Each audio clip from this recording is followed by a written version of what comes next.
Hello, and welcome to the Emotional Self-Mastery Podcast, the best podcast on regaining personal power, self-confidence, and peace. I'm your host, Cheryl C. Jones, a transformational life coach, professional speaker, and the author of the book Emotional Self-Mastery. And I'm Kathy Holscher, the producer of this podcast and Cheryl's sidekick. Each week, we explore topics that will help you eliminate negative self-talk, worry, anxiety, and fear, so you can live your best life. A bit of warning, though. This podcast may contain true stories of personal challenges and how they were solved. The information you hear may inspire you to take action in your own life. If you are ready to increase success and happiness and live your best life, listen on. Listener discretion is advised. Hey, Kathy. Hey, Cheryl. What are we talking about today? This week is part 2 of the Impostor Syndrome, and it's all about resolution, kicking Impostor Syndrome to the curb. I like that. I do too. So last week we talked about the Impostor Syndrome and explored the financial and emotional costs involved with not getting it resolved. We probably should back up for those folks who haven't heard last week's podcast and just let them know that it's available and let them know what the definition is of imposter syndrome. Imposter syndrome is defined as a psychological pattern in which an individual questions their skills, abilities, talents, or accomplishments, causing the person to have self-doubt and to internalize the fear of being found out or exposed as a fraud. Or is it something other than what they present themselves as, right? Those who are experiencing imposter syndrome have difficulty internalizing their accomplishments. When you think of internalizing your accomplishments, it's about fully recognizing and accepting your role in making those things happen. It wasn't by chance that you achieved whatever those results were and were able to accomplish those goals. You achieved them because you put the work in and you made it happen. Not by luck. Not by luck. Here's the thing. Imposter syndrome shows up as a little voice in your head, listing all the reasons you should not take action. My little voice says unhelpful things like, "You're not ready for that," or "Who are you kidding? You're not all that," or "What makes you think you know what you're talking about?" She's real sweet, isn't she? Well, I think your little voice knows my little voice. So here's the thing. I like to call that little voice in my head by her acronym, SDB, or self-defeating brat. Mm-hmm. I cleaned up that language a little bit for our audience here, because that B normally stands for a much stronger word. Keeping it clean. So what I can tell you is that SDB uses a lot of influence and negative words to have power over me, and it influences how I feel about myself. Listening to her question me or challenge me just wears me down over time, and it's really difficult to power through her negativity. I'm wondering, have you, Kathy, ever experienced something like that? And I'd like our audience to think about, do you have a voice inside you that's an SDB? Absolutely. Yes, for sure. Well, I'd like to take us all through a little recall exercise. I'd like for you to think about a time in your professional or personal life where you've heard that internal voice of discouragement, that voice that keeps you from taking the next step forward towards something you wanted or a goal. You might have had an opportunity to apply for a new position, or maybe a higher paying job, or maybe within the same organization, you wanted to apply for a promotion. But that internal voice said to you, "Don't do it." And then another little voice said, "Go for it." And you get this waffling back and forth. And usually, at least in my experience, the negative side wins out. Of course, isn't that something? It is. It's amazing the influence it has. Of course, Mm. you might experienced that negative inner voice in a personal situation. Perhaps you were single and wanted to get to know someone a little bit better in hopes that you could start a relationship, but you never reached out to that person because that inner voice told you you might get rejected. Oh, Mm. yeah. Mm-hmm. So, what's your situation? What did your negative inner voice say to you? Kathy, what have you experienced? Well, that made me, you always make me think, Cheryl. That's my job. Yep. So before I was a podcast co-host and producer, I had a 30-year career in the travel industry. And when I quote unquote retired, more like left, left the industry. No big fanfare. My little voice said, what I wanted to do was write. I wanted this Mhm. second career as a writer because I'd always wanted to be a writer. And my little voice kept saying, you don't have any talent. You can't write. What are you talking about? And nobody cares what you have to say anyway. Lovely. What a friend. So I didn't even try for a while. Yeah. It just shuts you down. Yeah. Mm-hmm. I don't think your story is unlike other people's. I think there's so many similarities. A couple of years ago, I was asked, well, more than a couple of years ago, more like a number of years ago, I was asked to speak to a group of attorneys, and I'd never worked with attorneys before. And the attorney who hired me asked me to weave in some important concepts like making sure that they record their billable hours and a few other things. And he wanted them to hear it from me. So, because he'd been harping on it for a while. So I think my topic was on customer service or something like that. And although his request wasn't significantly outside the scope of what I was speaking on, it felt awkward because he's like, put these things in here. Well, the day came for the presentation, and as I tried to sound like I was familiar with the legal profession, I felt like a total phony. My mind literally had two audio tracks running parallel inside my head as I delivered my presentation. The first track was the content that I'd planned to say on the topic, and the other was my good friend, SDB, reminding me of how little I knew about the legal industry and that I was totally faking it, which was not necessarily true. But I have to tell you that having two audio tracks running in your mind at the same time drove me crazy as I was trying to present. I kept getting distracted by her voice and that negative conversation. Ultimately, there was no terrible outcome from it, but I know that I could have been much more present with my audience and done an even better job had that second voice not be running over in my head over and over again. Yeah. So you're standing up there giving your presentation and working with these people, and in the back of your head, you're going, I don't know what I'm talking about. Basically. And, it's funny because it sounded like my voice. That's kind of frightening. Yes. When you think, like you said, I think it was last week on the podcast that you felt naked that one time. Oh, yes. At your book signing. Mm-hmm. Yeah. Kind of that same thing. This time it seemed like more like multiple personalities, but folks, I don't have multiple personalities. I just want to let you know, just so you feel real clear about that. So, the challenge is that these experiences have emotional and financial costs involved. In this case, for me, it wasn't a financial cost, but it was an emotional cost. The emotion that I sensed was to feel like not a value or not credible or enough, or, that I didn't have good enough content. I had great content and I was a good presenter, but that self-doubt got stuck in my subconscious. And that happens for many of us. So here's what happens when this kind of scenario, I want to break the structure down for you so you understand how it happens. We have an interpretation of an experience.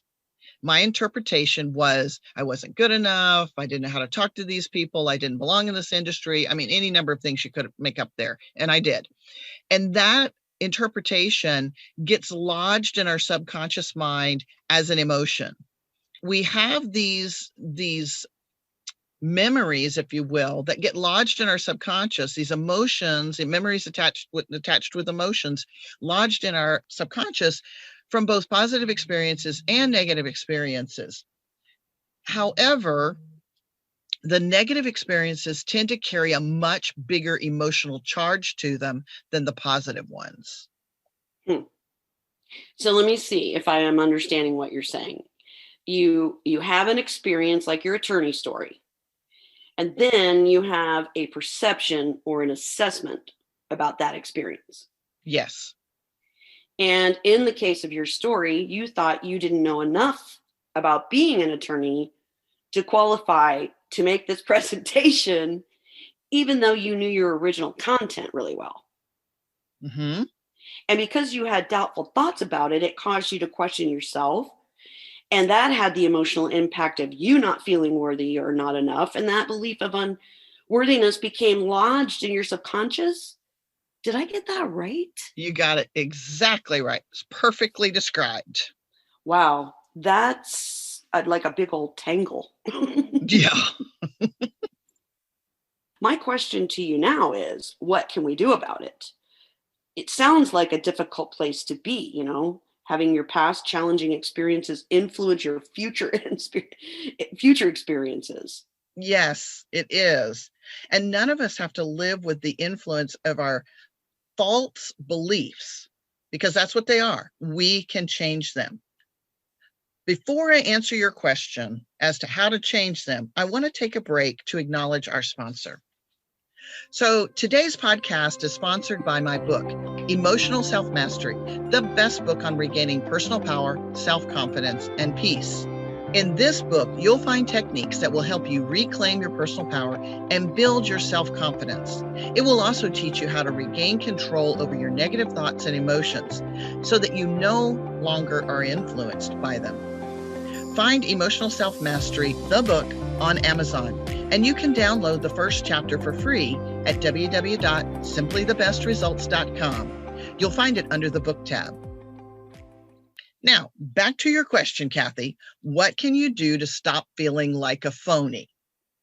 Well, I've got two ideas for you, two suggestions that will help you get past it. The first one is very, very simple. Recognize your accomplishments. Sometimes we need to remind ourselves just how awesome we are.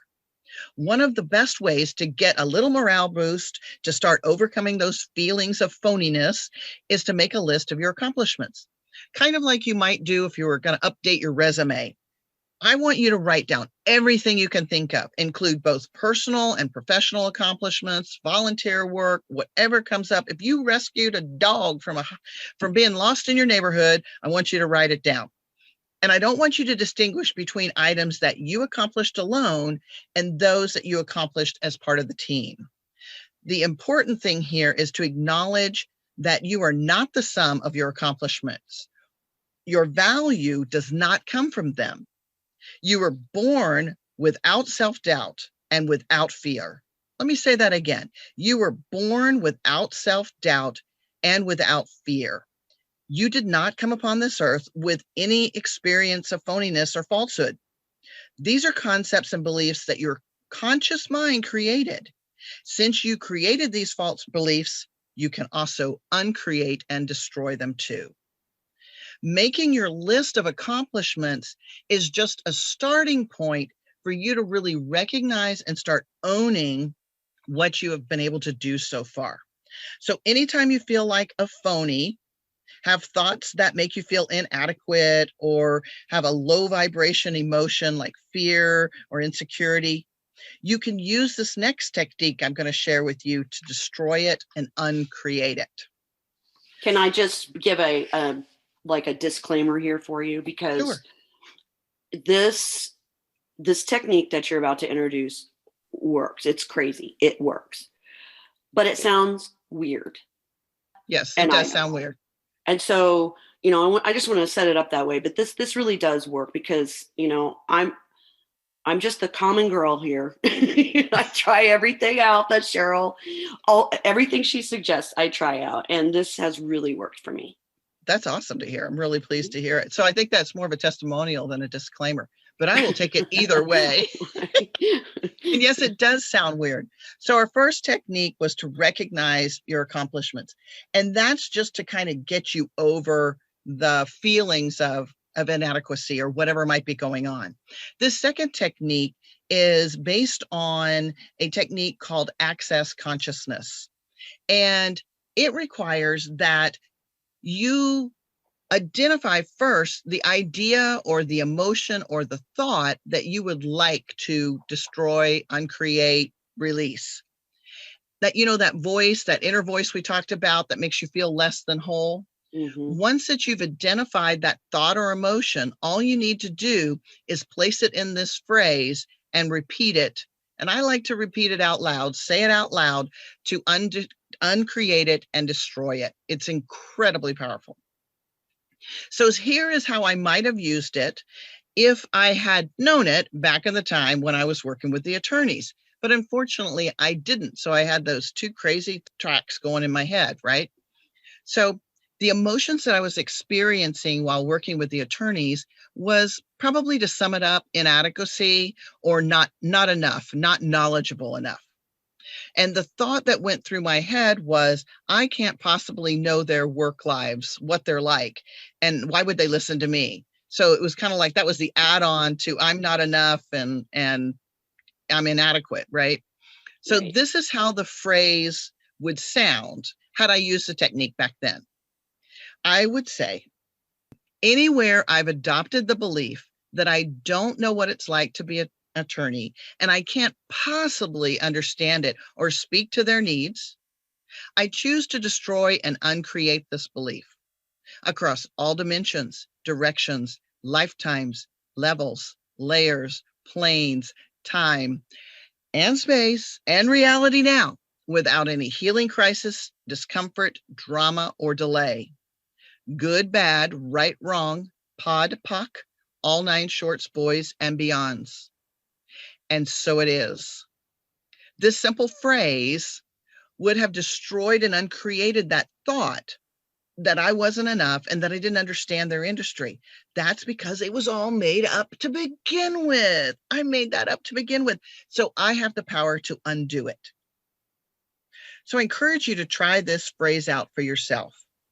And be sure to check the show notes where you'll find the entire phrase listed so you can use it immediately. Hey, do us a favor too and let us know how this technique works for you by leaving us a message in our Facebook group, and it's titled Emotional Self-Mastery Podcast.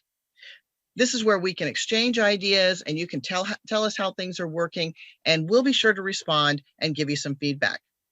I have to tell you that this technique has done wonders for me, and I still use it regularly. Thanks for joining us today, and stay connected with us by subscribing and following us.